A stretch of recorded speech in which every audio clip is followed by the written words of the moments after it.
2012, I was doing an internship, a fourth-year internship that all fourth-year journalism students do, and I did mine at the Edmonton Journal.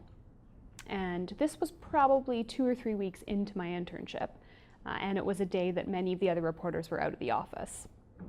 And we saw a tweet from one of the other news outlets in the city that there had been a human head found in an alleyway. There wasn't that much more known about it, they just had a short story. But because there were a few other people in the office, I was sent out with a photographer to find out what was going on. I had no idea where exactly to look. They just said an alleyway near this intersection. So we drove around, found the approximate area, and after some time saw some police tape behind a strip mall. And walked around the back, and there were a couple other reporters, as well as a blood stain on the pavement where this human head had been. And it wasn't the best neighborhood. I didn't know Edmonton very well. It was probably -10.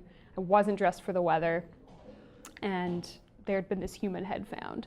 So I went around trying to talk to residents and see if anybody knew what had happened. The police weren't releasing any information yet. And I went around to probably 15 or 20 houses, and no one knew anything. Everyone just said the same thing. Oh, that's terrifying. I don't know what happened. But I found one guy who lived in this 3-story walk-up that overlooked the alleyway, who had been out for a smoke early that morning and had actually seen the head, and the police come by, and the police put it in a paper bag. So he had some video and some photos of it, and we were able to upload it and be one of the first people who had some actual images.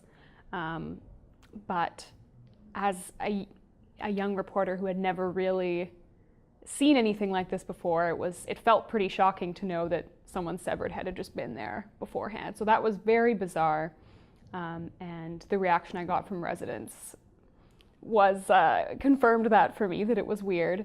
But it was just a really surreal day, going around trying to get scraps of information from the police.